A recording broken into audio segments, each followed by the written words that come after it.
They told me not to get too close to him. He's trouble, they said, half joking, swirling cheap wine at the office Christmas party while the playlist stumbled from Mariah to some sad pop song. But when I saw him leaning against the wall near the elevator, tie loosened, watching me with that quiet look that felt like it saw right through the forced laughter in that room, I felt something shift, low and undeniable, like the breath I didn't know I was holding. I hadn't planned on accepting his offer for a ride home. My friends were still dancing, mascara smudged, while the lights felt too bright, the air sticky with too many people who smelled like stale beer and expensive perfume. He didn't even say much, just lifted his keys with a soft, crooked smile. Need a ride? That's all it took. It was raining, the kind of gentle drizzle that glowed under the streetlights, turning everything gold and soft. I told myself it was harmless. Just a ride. Just two colleagues heading the same way. But the way he opened the passenger door for me, his hand brushing my lower back so lightly it almost wasn't there, it made me shiver, the cold air outside nothing compared to the warmth that suddenly pooled in my chest. We pulled out of the parking lot in silence, his hand on the wheel, knuckles pale under the streetlight glow. My dress was too short for December, the cold leather sticking to my thighs, and I crossed my legs to hide the goosebumps rising along my skin. I should have said something. About work, about the weather, about anything. But the silence felt alive, humming between us, each stoplight pausing just long enough for me to notice how close we were in the dark car, how his scent clung to the warm air. He didn't look at me. Not at first. But at the third red light, he did, turning just enough for our eyes to catch, and there was something there, a question, maybe, or a promise I wasn't sure I wanted to understand. And I remember thinking right then that I should get out. Call a cab. Walk home. But I didn't. I just let him drive, let the rain hit the windows like a soft drum, let the city blur past in streaks of gold and red. I felt every breath I took, heavy, uneven, tangled with the way his hand was resting so close to the gearshift, the way his forearm flexed when he turned the wheel. I told myself it was just a ride home. But I think we both knew even then that it wasn't. He kept his eyes on the road, but I could feel him noticing me. The hem of my dress kept riding up each time the car hit a small bump, and I was too aware of how my legs shifted under the streetlights. I pulled it down, pretending to look at my phone, but my hands were trembling just enough that I hoped he didn't see. He cleared his throat, a low sound that felt too loud in the quiet. You okay? I nodded, but I didn't say anything. Because I wasn't sure how to answer, not when the air in the car felt too warm, and every breath I took smelled like his cologne, like rain in something deeper. Something that made me want to close my eyes. I remembered how he looked at me during meetings, the way his gaze would linger a second longer than necessary when I made a point or when I laughed at someone's bad joke. I used to tell myself it was nothing, that I was imagining it, that I was safe. But I wasn't sure anymore. Because in that dark car, with the streetlights turning his jawline gold and soft, and the rain streaking the windows like quiet fingers, I could feel every single reason I shouldn't want him turning into reasons I did. He was older than me, not by much, but enough that he always seemed calm when I felt like I was barely holding it together. He never flirted openly, never crossed the line, never said anything that could get him in trouble. And maybe that's why I trusted him enough to get in the car. Or maybe I just wanted to see what would happen when the silence stretched long enough to feel like a question I couldn't ignore. I shifted in my seat, pressing my thighs together, the warmth between them growing every time I caught him glancing over, just for a second, like he was checking if I was okay. Like he was trying to decide if I wanted him to keep driving. Is it too cold? He asked, reaching over to adjust the heater, his hand brushing mine for a split second. It was just a touch, but it felt like electricity, like something sharp and sweet running under my skin, making me swallow hard, making me want to close the space between us. No, I whispered, my voice barely there. And that was when he let his hand fall, resting it on my knee, warm and steady, like it belonged there. I froze, looking down at his hand at the way his thumb moved. Just once, a soft, careful stroke that sent a shiver up my spine. I should have moved it away. I should have told him no. But I didn't. Because in that moment, with the rain drumming softly and the city lights dancing on the windshield, I didn't want him to stop. His hand on my knee felt heavier than it should have. Not rough, not demanding. Just there, warm like a question pressed gently into my skin. I kept my eyes on the road ahead, the way the lights turned everything into streaks of gold and red. Pretending I didn't notice how close he was leaning when he adjusted the heater again. How the space between us was disappearing without either of us saying a word. My heart was pounding too loud, too fast, making it hard to breathe. I could feel the heat rising in my chest, curling up into my throat until I was afraid I'd say something I couldn't take back. I shifted just slightly and his thumb moved again, brushing over the inside of my knee. I felt it like a spark, a soft, teasing warmth that made me squeeze my legs tighter, my breath catching in the back of my throat. We shouldn't have been doing this. I shouldn't have let him touch me, shouldn't have let the silence swallow us whole while his hand kept tracing soft, absent circles on my skin. But there was something about that moment, the quiet, the darkness, the way the world outside felt so far away, that made me want to let it happen. I closed my eyes for a moment just to feel it. The rain outside was steady now, a soft hush against the windows that made everything feel slower, softer. I could hear the sound of his breathing, steady, controlled, but there was something under it, something that matched the way my own breath kept stuttering every time his thumb moved. And I knew he could feel it too. He didn't look at me, but his hand moved higher, just an inch, testing, waiting for me to stop him. I didn't. I just let out a breath I didn't know I was holding, my eyes fluttering open to catch his reflection in the window. His jaw was tense, his lips pressed together like he was holding back words, or maybe a sound, or maybe the truth. I could have told him to stop. I could have pulled his hand away, told him this was wrong, told him we couldn't do this. But I didn't. Instead, I let my knee fall open just slightly, an invitation so quiet it felt like a secret I was telling only him. I could feel the heat in the air, the way it wrapped around us, the way it made every inch of my skin feel alive, waiting, desperate for something I couldn't name. And when his fingers tightened just a little, grounding themselves on my thigh, I let out the softest sound, a breath, a tremble, and in that moment everything else fell away. The office, the rules, the warnings.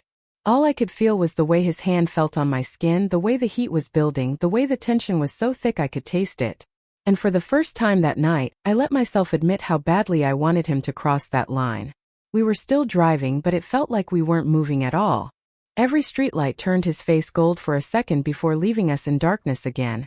And in those flashes, I could see the way his jaw clenched, the way his lips parted like he wanted to say something but swallowed it back. His hand was still on my thigh, warm, steady, pressing just enough that it felt like a promise, like a warning, like a question he wasn't brave enough to say out loud. My skin was on fire under his touch, every nerve alive, every breath shaky and shallow. I tried to look out the window, pretending the city lights were enough to distract me, but I could feel him watching me now, and it was like every secret I had was written on my skin. The silence in the car was louder than any song could have been. A soft humming tension that wrapped around us, pulling us closer with every mile. We stopped at another red light, and this time he didn't look away. His eyes found mine, and for a moment neither of us breathed. "Tell me if you want me to stop," he said, his voice low, rough, like it hurt to speak.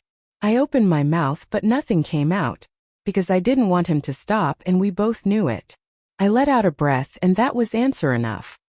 His thumb moved again, higher this time, brushing against the soft skin that hadn't been touched in too long, and I let out a quiet, trembling sound that felt like it came from someplace deep inside me.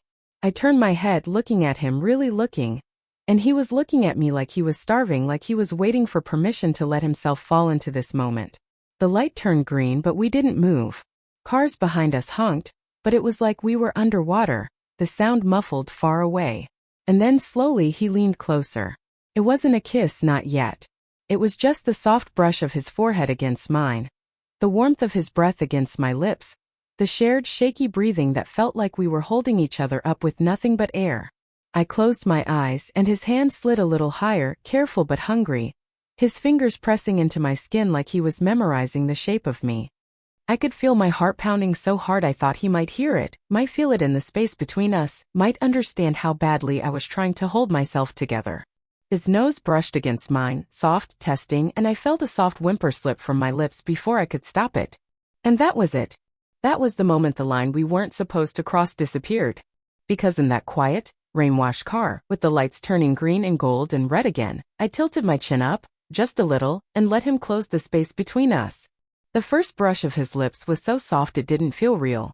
It was like he was asking me if I was sure, giving me one last chance to pull away before we stepped into a moment we could never undo.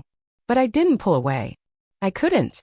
My breath caught, and in that tiny gasp, he pressed in closer, letting his mouth settle over mine with a slow, quiet hunger that made every inch of me tighten. The car was still, the rain painting silver streaks across the windows, the world outside moving without us while inside. Everything was suddenly warm and close and trembling. His hand was still on my thigh, holding me like he was afraid I might disappear, his thumb moving in slow circles that made me shiver against his mouth. I felt the softness of his lips, the careful way he kissed me like he was trying to remember how I tasted, like he was trying to memorize me in case we both came to our senses. And I kissed him back. At first it was gentle, uncertain, just the press and slide of lips, the quiet sharing of breath. But then something inside me broke open, and I leaned into him, letting out a small, helpless sound as I tangled my fingers in the fabric of his jacket.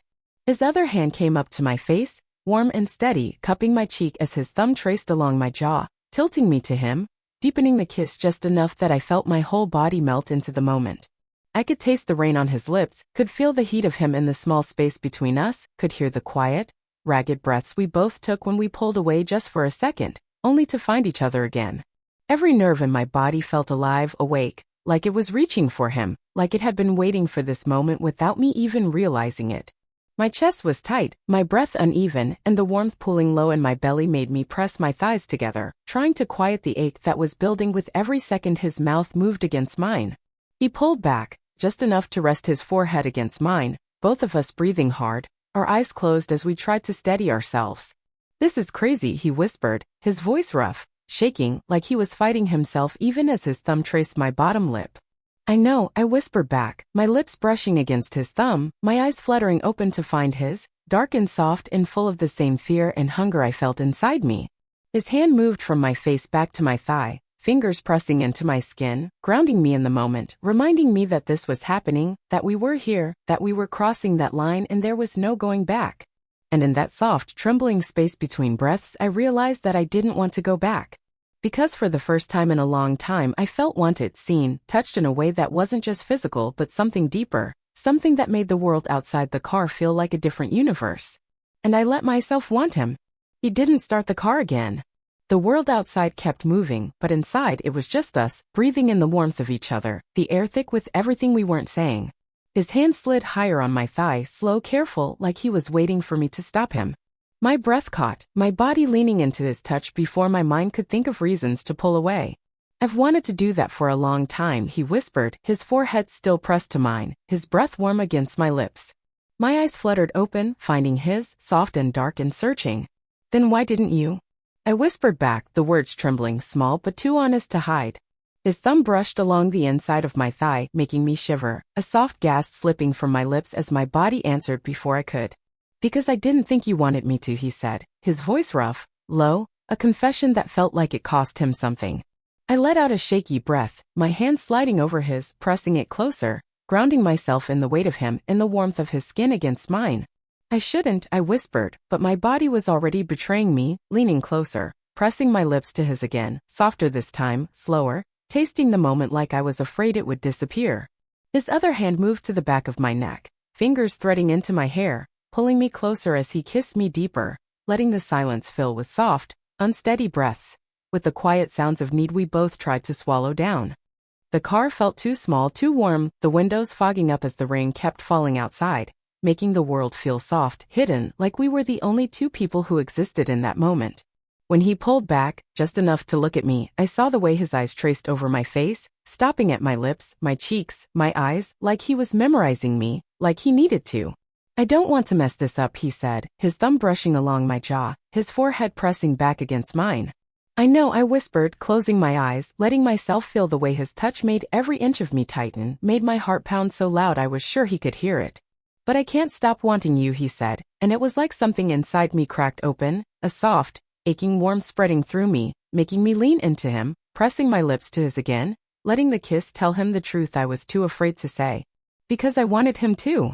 More than I should. More than I could explain. His hand moved slowly, sliding along my thigh, fingers tracing patterns on my skin, careful but sure, making the warmth between my legs throb with every soft stroke. I felt my breath catch, my hips shifting toward his touch, a quiet, trembling need building with every second we stayed in that hidden world. His lips moved to my neck, soft, warm, leaving a trail of heat that made me tilt my head back, letting out a soft gasp as his mouth found the spot just below my ear that made me melt. And in that moment I stopped thinking. I let myself feel. I let myself want. His mouth at my neck was soft, patient, but I could feel the hunger beneath it, the quiet urgency in the way his breath trembled against my skin. I tilted my head back, my eyes fluttering shut as the warmth of him sank into me, making everything else feel blurry distant. The rain outside, the glow of the streetlights, the world we were supposed to return to, it all disappeared under the soft, careful weight of his lips against my throat. His hand was still on my thigh, fingers tracing small circles that made heat bloom low in my belly, each touch pulling a quiet gasp from my lips. Each soft stroke making me press my legs together before I finally let them fall open just enough for him to understand. And he did. His forehead pressed to my collarbone as his hand slid higher, careful, reverent, like he was holding something breakable, like he was afraid to let the moment slip through his fingers. "Are you sure?" he whispered, voice so low it was almost lost beneath the rain. I nodded, my breath shaking, my hand finding his jaw, guiding him back to me, pressing my lips to his with a need that had been building for far too long. The kiss was different this time. It wasn't careful. It wasn't questioning. It was hungry, soft but deep, the kind of kiss that makes your whole body lean in, makes your fingers tangle in his hair, makes you forget every reason you had to stop. I felt the warmth of him everywhere, his hand at my thigh, the weight of his palm pressing into the softness there, the way his fingers tightened when I let out a soft sound against his mouth. I felt the heat of his chest as he leaned in closer, the soft friction of fabric between us, the way the air fogged with every uneven breath we shared. His lips moved to my jaw, my cheek, back to my mouth, kissing me like he was tasting every piece of the moment, like he was memorizing the way I gasped, the way I trembled, the way I let myself want him without hiding anymore. And for a moment I let myself melt into him, let the world outside the fogged windows disappear, let the warmth pooling inside me become everything. The car was quiet except for the rain in our breathing, the small, soft sounds of skin brushing fabric, of lips parting, of whispered names we weren't supposed to say like this. I pulled back, just enough to look at him, to see the way his eyes were dark and soft, the way he looked at me like I was something he couldn't believe he was allowed to touch. "This changes everything, doesn't it?" I whispered. His hands squeezed gently, grounding me, warming me, his thumb brushing along my skin as he leaned in, resting his forehead to mine. "Yeah," he whispered back, closing his eyes, breathing me in like a promise, like a secret he would keep forever. And I let out a breath, letting my eyes fall closed, letting my body lean into him, letting myself feel the warmth, the tension, the softness of the moment we'd both been trying to deny. Because in that quiet car, with the rain hiding us and the city lights blurring outside, I let him cross the line. And I didn't want to go back.